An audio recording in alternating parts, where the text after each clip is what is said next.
আজকে আপনাদের কারণে হুজুর অবহেলিত।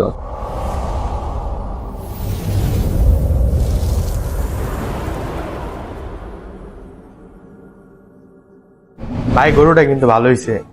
বেটা গরু ভালো হইব না? পুরো বাজার থেকে বেটা চ্যালেঞ্জ করে গরু কিনছি। গরুটা সুন্দর না হইলে হইব? আর দেখতে হইব না এটা কার গরু। দেখ সাইদুল একটা ফোন দিয়েছে তাড়াতাড়ি নামাজ তো আমি কোন সময় বইরা বললাম ওই এখন আইতাছে না। ভাই আইতাছে, কাছাকাছি আয়া পড়ছে। ও আয়া পড়ছে না? আসসালামু আলাইকুম বন্ধু। ঈদ মোবারক। ঈদ মোবারক। কি অবস্থা? এই তো ওই হুজুর কই? হুজুর গরু তো হুদাইব নাকি বয়ে চলে? ওইদিকে সব শেষ। হায় হায়, এত অন্ধের তুই বেটা গরুটা গোসল ভালো করে করাস না। যা তাড়াতাড়ি হুজুর ডাইকে লয়, যা তাড়াতাড়ি যা। সব শেষ ওইদিকে এই যে আমরা কি কইলাম এত দেরি করে দিস? আরে এত দেরি? আসসালামু আলাইকুম। ওয়ালাইকুম সালাম। আপনি এত দেরি কেন হুজুর? ওইদিকে সবকিছু ফালা আসছে তো, এই জন্য দেরি এটা হয়েছে। কোনো কথা? আপনি আমার গরুটা আগে ফালাইবেন ফার্স্টে। সাইডে আসেন। বুঝে দেন।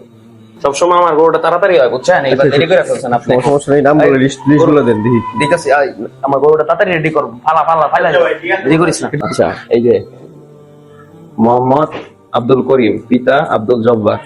মোহাম্মদ রাজাউল করিম, পিতা মৃত আব্দুল হানিফ। ঠিক আছে?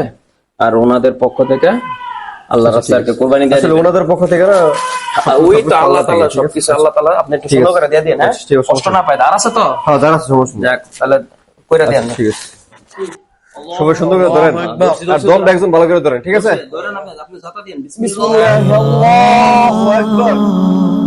ভাই, কোথায় হাতটা ধরুন?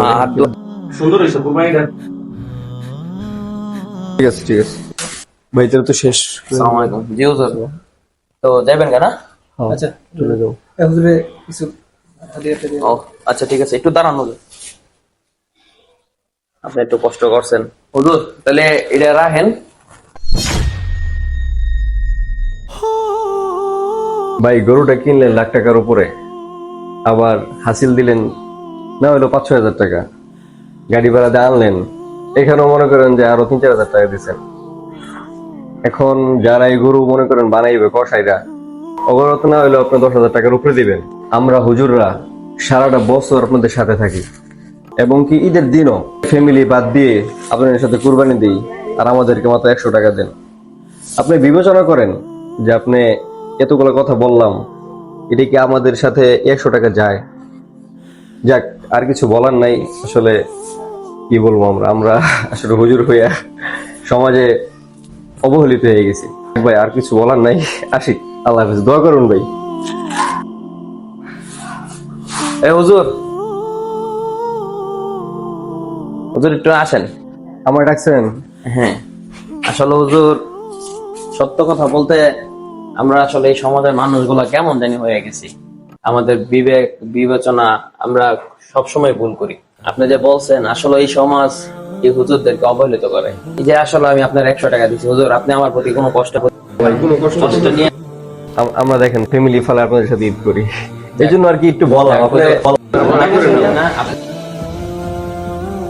দিচ্ছেন আমি না না না হুজুর, এটা আপনি রাখেন। আমার আর লজ্জা দিয়ে নেক্সট টাইম থেকে চিন্তা করব তার জন্য। আর এটা দাওয়াত রইল ভাই। ঠিক আছে, আসবেন, আপনি আসবেন অবশ্যই অবশ্যই।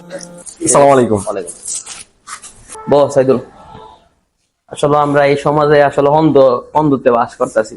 প্রাপ্ত সম্মান দামি দিতে পারলাম না। মূল্যায়ন করি না এটা আসলে আমাদের উচিত ছিল। মানে আমরা সব জায়গার মধ্যে দিই, কিন্তু হুজুরে দিতে গেলে আমাদের হাত কাঁপে। ছোট হয় না। এটা হচ্ছে মানে এটা আমাদের কি বলবো আর কিছু বলার নেই। যাক, ইনশাল্লাহ নেক্সট টাইম থেকে এরকম ভুল আর হবে না। তাহলে চল আমরা একটু ঘুরে দেখি আর কি কাটা ছোড়া করতেছে।